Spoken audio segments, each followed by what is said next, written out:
Mjambo na habari za jioni wapendwa wasikilizaji na watazamaji wa Kivu News Info popote pale mlipo mkiwa ndani au nje ya Jamhuri ya Kidemokrasia ya Kongo. Basi tunakaribisha tena kuungana nasi katika matangazo yetu ya jioni leo kwa tarehe 9 Julai mwaka 2026. Tunashukuru kwa kuendelea kutuamini kila siku. Jioni tumekuandalia habari muhimu unaweza kuaminika kuhusu hali ya usalama, siasa, diplomasia na matukio mengine makubwa endelea ndani ya Jamhuri ya Kidemokrasia ya Kongo na kwingineko. Basi endelea kuwa nasi hadi mwisho wa taarifa hii na usisahau kuipenda na kuisambaza na kujiunga na Kivu News Info endelee kupata habari za ukweli na kwa wakati na bila upotoshaji. Mimi ni Teloje Longa, basi karibu tukupashe.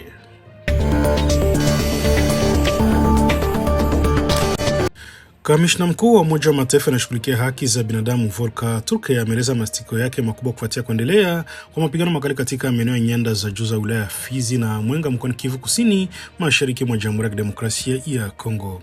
Akizungumza kutoka Geneva, Volker Turk amesema kuwa licha juhudi za kisiasa na makubaliano yaliyofikiwa kupitia michakato mbalimbali ya amani, mapigano bado endelea kwa kasi kati ya wanamgambo wa Twirwaneho wanaoshirikiana na muungano wa M23 na jeshi la serikali ya Jamhuri ya Kidemokrasia ya Kongo likisaidiwa na washirika wake.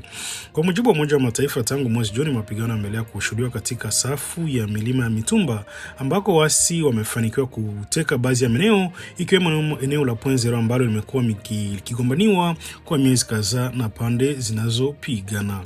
Volker amesema kuwa taarifa zinazopokelewa na Umoja wa Mataifa zinaonyesha kuwa pande zote mbili zinatumia silaha nzito ikiwemo ndege zisizo na rubani zenye silaha, mizinga ya mabomu na masafa marefu katika maeneo yenye raia wengi, ile ambayo imeongeza hatari kubwa kwa maisha wananchi wasiokuwa na hatia. Kamishna amesema amesikitishwa sana kuona kuwa mapigano haya yanaendelea kusababisha vifo vya raia, majeruhi, uharibifu wa mali pamoja na kuwalazimu maelfu ya familia kukimbia makazi yao kwa hofu ya kupoteza njia zao za kujipatia riziki. Kwa leo nafuatia mapigano makali yaliyoripotiwa kufanyika tarehe 4 na tarehe 5 Julai katika kijiji cha Mulima wilayani Fizi ambako leo usalama unaendelea kuzorota kutokana na mashambulizi ya pande zinazoasamiana. Volker Turk ametoa wito kwa jeshi la Jamhuri ya Kidemokrasia ya Kongo pamoja na waasi wa M23 kusitisha mara moja mapigano na kuchukua hatua za haraka za kupunguza mvutano. Amesisitiza kuwa pande zote zina wajibu wa kuheshimu sheria za kimataifa na za kibinadamu na kuhakikisha ulinzi wa raia katika eneo la Mulima pamoja na maeneo yote ya nyanda za juu za Fizi na Mwenga. Ameonya pia kwamba matumizi ya silaha nzito katika maeneo yenye makazi ya watu yana madhara kubwa, kwani husababisha vifo vya raia, uharibifu wa miundombinu na kuongeza mateso kwa jamii ambazo tayari zimeathiriwa na vita kwa muda mrefu. Kamishna huyo wa Umoja wa Mataifa ameonya kuwa kuendelea kwa mapigano kunaweza kusababisha wimbi jipya la wakimbizi kuelekea maeneo mengine ya ndani ya nchi pamoja na nchi jirani, huku akiongeza hatari ya kiukwaji wa haki za binadamu, mauaji yasiyo halali na vitendo vya ukatili wa kingono vinavyohusishwa na migogoro ya kivita. Katika taarifa yake, Volker Turk ameutaka pia serikali ya Rwanda kusitisha msaada wote wa waasi wa M23 na kuwaondoa wanajeshi wake kutoka ndani ya Jamhuri ya Kidemokrasia ya Kongo. Vile ametaka serikali ya Kinshasa kuendelea kuimarisha juhudi za kuwavua silaha, kuwasambaratisha na kuwarejesha nchini Rwanda wapiganaji wa kundi la FDLR. Mwisho, kamishna huyo amestaka nchi za ukanda wa maziwa makuu pamoja na jumuiya ya kimataifa kuchukua hatua za haraka ili kuzuia kuongezeka kwa mapigano katika nyanda za juu na za kati ya Kivu Kusini, akisisitiza umuhimu wa kuunga mkono juhudi za kisiasa na diplomasia zinazoendelea kwa lengo la kurejesha amani ya kudumu mashariki mwa Jamhuri ya Kidemokrasia ya Kongo.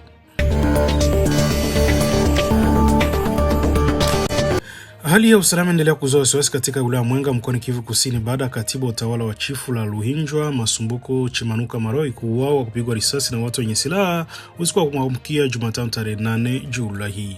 Kwa mujibu wa mashahidi wa eneo hilo, watu hao wenye silaha walivamia makazi ya kiongozi alikuwepo katika kijiji cha Ndola ndani ya kundi la Kabalole kabla ya kushambuliwa kwa kumpiga risasi kupitia dirisha ya nyumba yake. Daiwa kwa washambuliaji hao walitoweka mara baada ya kutekeleza shambulio hilo.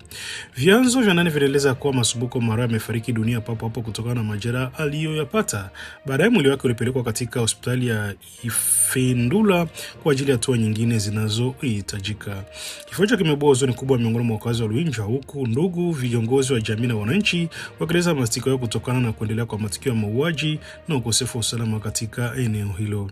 Mmoja wa watu wa karibu wa familia marehemu amesema tukio hilo linaongeza idadi ya wahanga wa vitendo vya ukosefu wa usalama ambavyo imeendelea kulikumba chifu ya Luinja kwa muda mrefu. Amesema wananchi wanaishi katika hali ya hofu kutokana na mashambulizi ya mara kwa mara yanayolenga raia na viongozi wa maeneo hayo. Luinja ni moja machifu yenye utajiri mkubwa wa madini na dhahabu katika wilaya Mwenga. Ndani ya eneo hilo ndipo kunapatikana mgodi mkubwa wa dhahabu wa Twangiza unaochangia kwa kiasi kikubwa shughuli za kiuchumi katika mkoa wa Kivu Kusini. Kwa mujibu wa taarifa mbalimbali, chifu amekuwa chini ya udhibiti wa waasi wa muungano wa M23 kwa miezi kadhaa, hali ambayo imeendelea kuzua changamoto za kiusalama na kufanya wananchi wengi kuishi kwa hofu ya mashambulizi na vitendo vya uhalifu. Baada ya mauaji hao, viongozi wa mashirika ya kiraia pamoja na wakazi wa Luinja wametoa wito kwa mamlaka husika kufanya uchunguzi wa kina ili kubaini waliohusika na mauaji ya katibu huyo wa utawala. Wamesitiza kuwa wahusika wote wanapaswa kukamatwa na kufikishwa mbele ya vyombo vya sheria ili akitendeke na matukio hayo yasijirudilie. Hadi sasa mamlaka za usalama hajatoa taarifa rasmi kuhusu utambulisho wa washambuliaji wala sababu zilizosababisha mauaji hayo, huku uchunguzi ukitarajia kuendelea.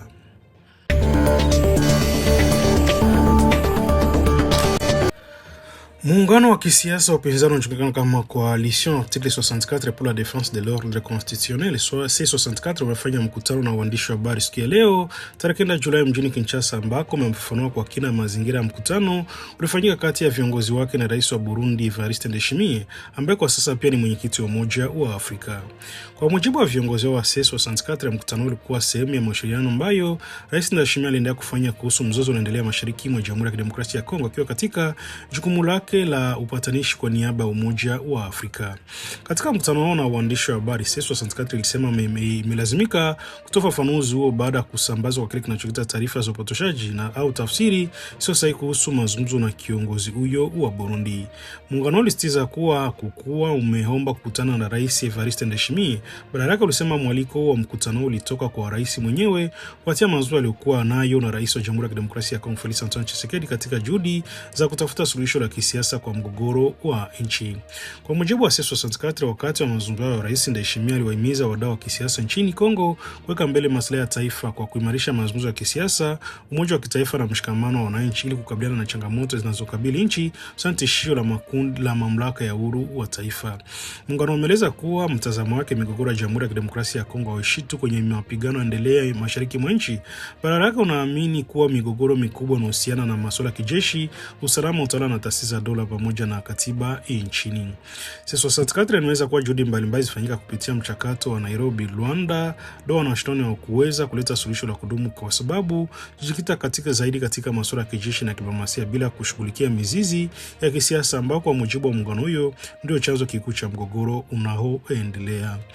Viongozi wa C64 wameonyesha kupinga mpango wa kufanya mabadiliko ya katiba unaodaiwa kuungwa na Rais Tshisekedi. Wamesema kuwa si wakati mwafaka wa kuanzisha mjadala wa kubadili katiba kuwa sehemu ya mashariki mwa nchi bado inakabiliana na vita na baadhi ya maeneo yanaendelea kudhibitiwa na makundi yenye silaha. Kwa mujibu wa muungano huo wa upinzani, mazungumzo yote ya kweli ya kisiasa hayawezi kuanza bila kuwepo kwa hatua za awali zinazojenga mazingira ya kuaminiana kati ya pande zote.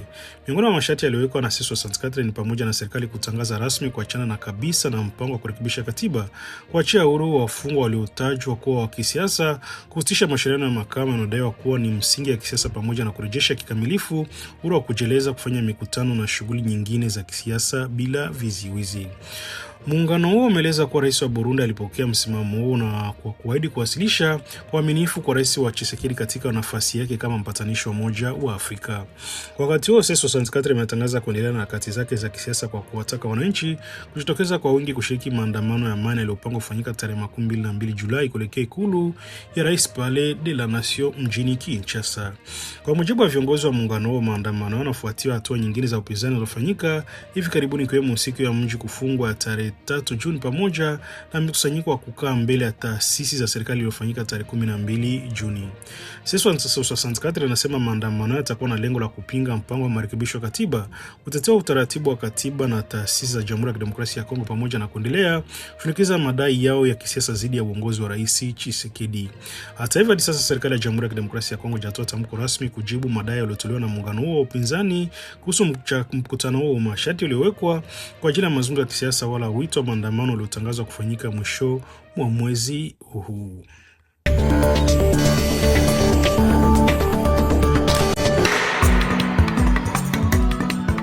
Jambo wapendwa wasikilizaji, tunawakaribisha kwa taarifa habari kwa lugha la Kiswahili.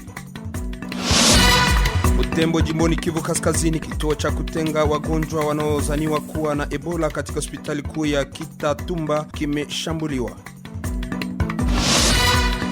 Goma kulifanyika msako katika karta ya kando ya mji. Vijana kadhaa wamekamatwa na kupelekwa kusikojulikana. Kwango, shirika la kiraia inaomba serikali kuendelesha kazi ya ukarabati wa barabara ya Mahwanga Panzi.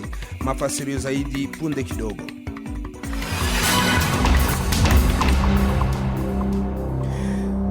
Mjini Butembo, kituo cha kutenga wagonjwa wanaozaniwa kuwa na Ebola kilichopo katika hospitali kuu ya Kitatumba mjini Butembo, Kivu Kaskazini, kilishambuliwa siku 2 zilizopita. Kwa mujibu wa duru vya afya na usalama, shambulio hilo linadaiwa kufanywa na watu wenye silaha wanaojidai kuwa wapiganaji wa Wazalendo. Uharibifu wa mali umeripotiwa.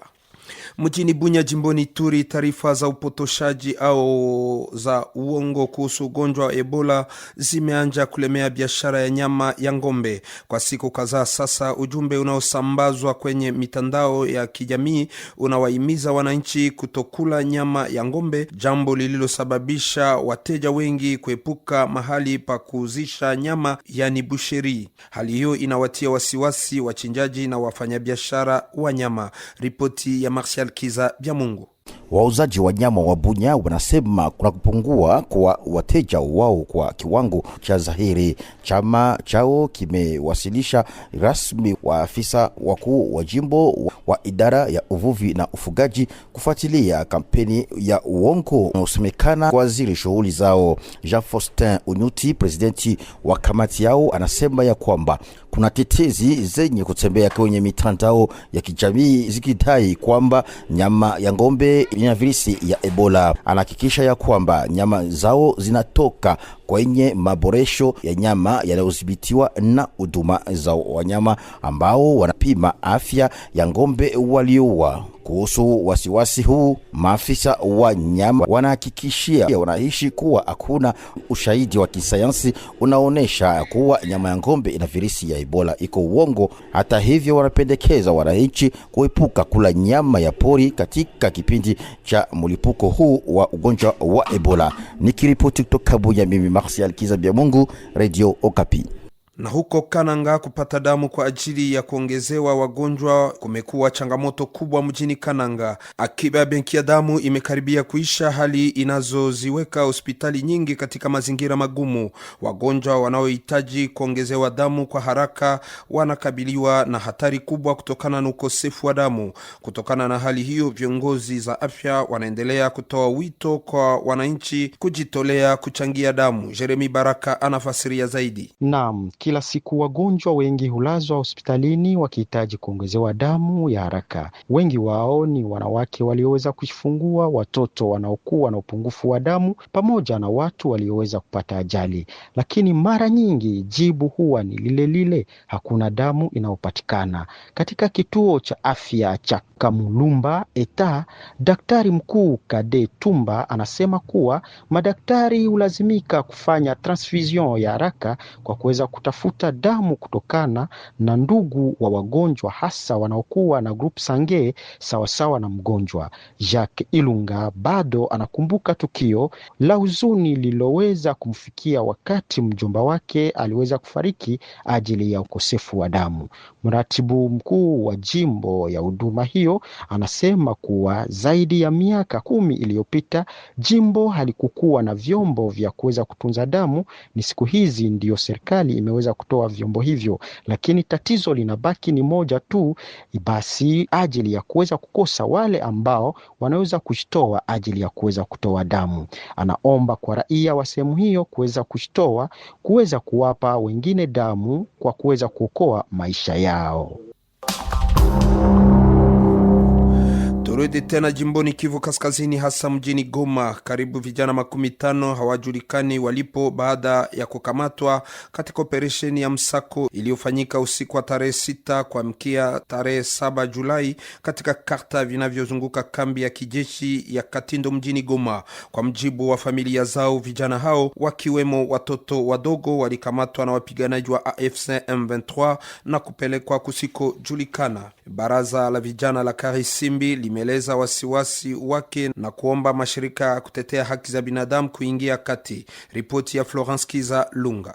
Kulingana na taarifa kadhaa, watu hawa walikamatwa katika barabara za Salongo ya 3 na Katoi ya 1 katika vitongoji vya Mabangano na Kasika vya wilaya ya Karisimbi. Jamaa wanasema kwamba watu hawa walikusanywa awali katika uwanja wa kambi ya Katindo kabla ya kupakiwa kwenye malori na kupelekwa mahali ambapo hapajafichuliwa. Vyanzo hivi vinaelezea wasiwasi kuhusu uwezekano wa kuajiriwa kwa nguvu. Katika taarifa iliyotolewa Jumatano asubuhi, baraza la vijana la Karisimbi limetoa wito kwa mashirika ya kitaifa na kimataifa ya haki ya binadamu kufuatilia hali hiyo kwa karibu na kubaini hali ya wale waliohusika. Katika hatua hii hakuja kuwa na majibu rasmi kutoka kwa AFC M23 kuhusu madai haya. Baraza la vijana pia linatoa wito wa kuheshimiwa kwa sheria ya kimataifa ya kibinadamu na mkataba wa haki za mtoto. Wadau kadhaa wa eneo hilo walibainisha kuwa tukio hili linafuatia kukamatwa kwa watu wengi huko Goma mnamo Julai tarehe 1. Kulingana nao, vijana, wanawake na wanaume walikamatwa walipokuwa wakishangilia bao la kwanza lililofungwa na timu la DRC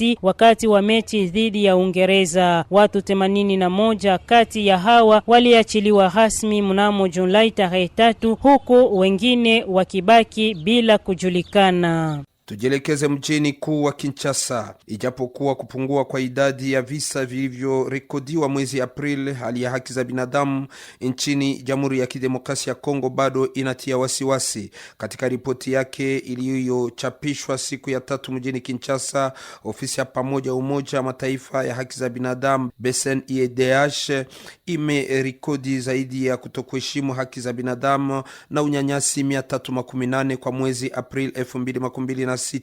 Majimbo yanayokumbwa na mgogoro ya silaha yanaendelea kuwa maeneo yaliyokumbwa zaidi. Wakaji wengi wanauawa, wengine kutekwa nyara na kubakwa na kushurutishwa kukimbia makao yao.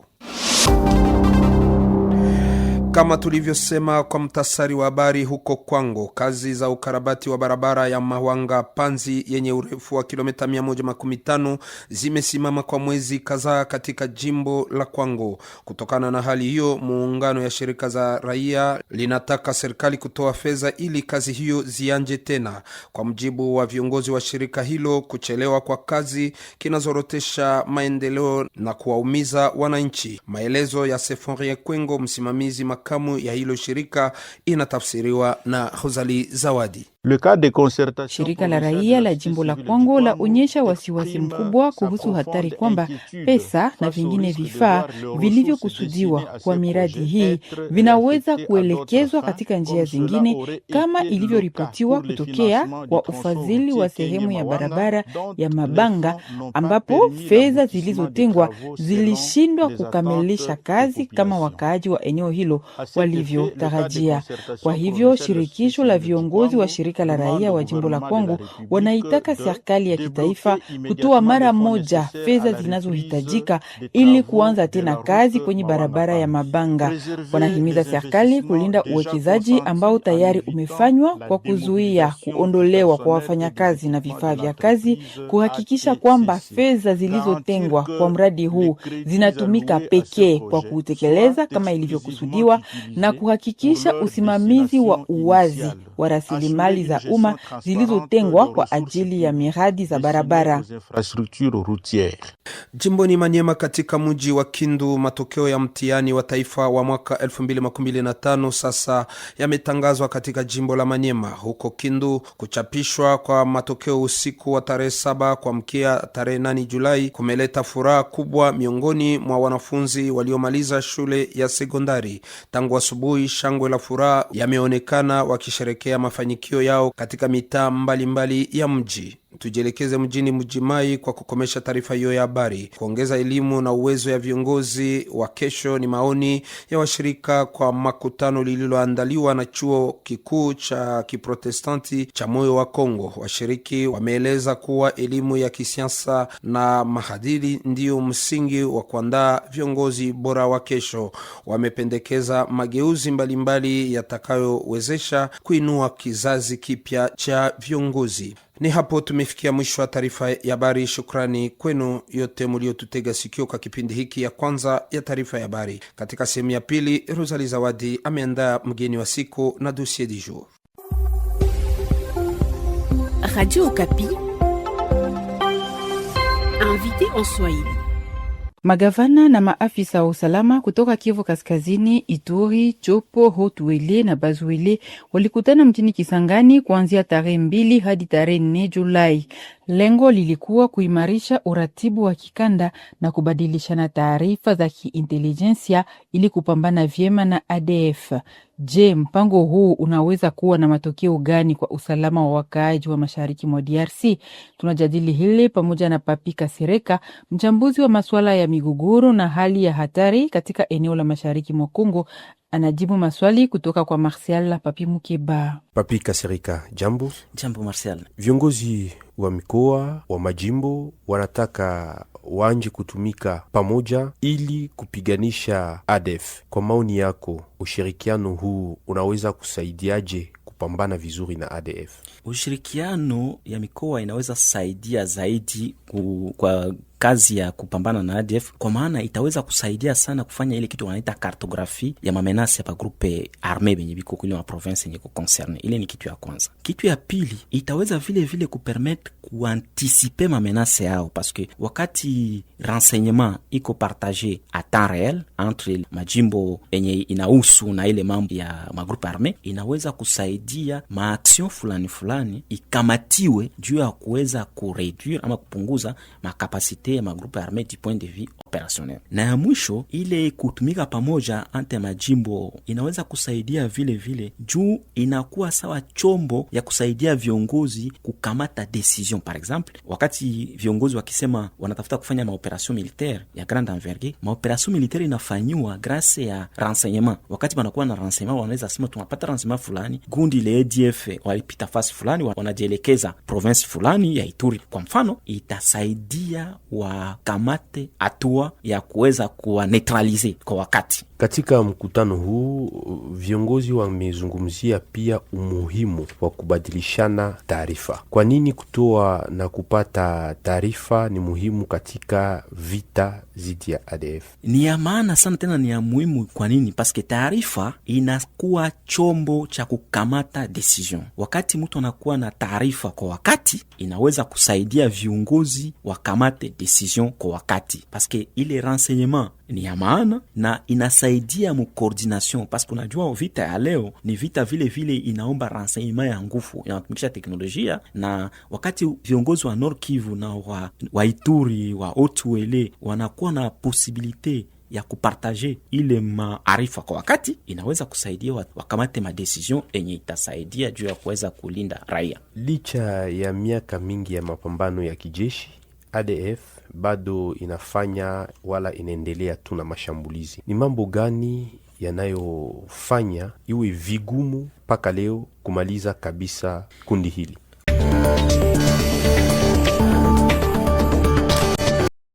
Asante sana mpendo wa msikilizaji na mtazamaji wa Kivu News Info. Ni hapo ndipo tunahitimisha matangazo yetu ya jioni ya leo, ambako ni tarehe 9 Julai mwaka 2026, ambako vile tumeshirikiana na wenzetu wa Radio Okapi. Na basi kama ndio kwa mara kwanza unakutana nasi kupitia mtandao wa YouTube, basi kabla ya kuondoka ningekomba na kusifu kitu kimoja. Hakikisha umesubscribe, like, comment na kushare, na kwa lugha nyingine nasema kujabone, kueme vile na kupartager, kuendelea kusambaza habari kwa walio wengi zaidi. Na basi kama utakuwa umeshafanya hivyo, acha tuendelee kusema asante sana kwa kuchagua Kivu News Info kama kituo chako chema cha matangazo. Langu jina mimi ni Telo Jelonga, basi nakutakia jioni njema na usiku mwema, na Mungu aendelee kuwabariki, na tuendelee kukutana tena katika taarifa zetu za kesho asubuhi na mapema. Bye bye na chao.